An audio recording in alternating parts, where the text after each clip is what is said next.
The Skoda Octavia was the frontrunner with 187,000 units produced. At the end of November, series production of the battery-electric Skoda Kodiaq began on the highly innovative assembly line in Mlada Boleslav, on which Skoda primarily produces the Octavia. In addition, the car manufacturer produced engines, axles, bodies as well as gearboxes and high-voltage traction batteries. The company also launched numerous innovation projects to modernize its production processes last year.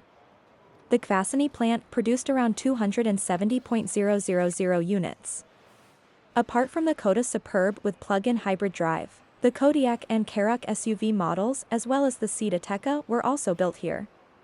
The company accelerated the modernization of the plant at this location last year. Since July 2020, Skoda Auto has been using a robot to remove starter batteries from pallets and deliver them just in sequence to the production line. It can also stack empty pallets and packages and, if required, order new pallets with starter batteries from the warehouse.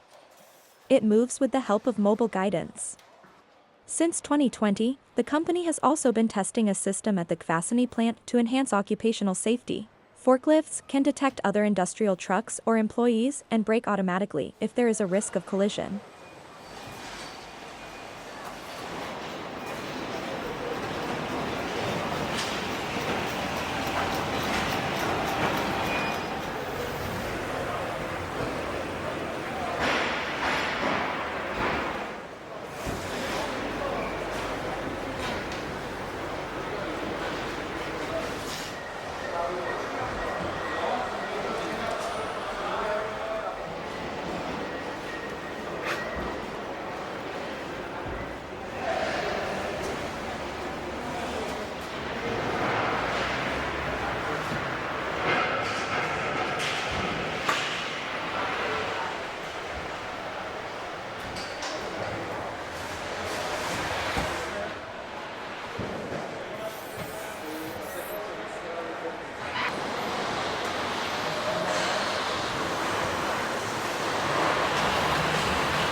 Skoda.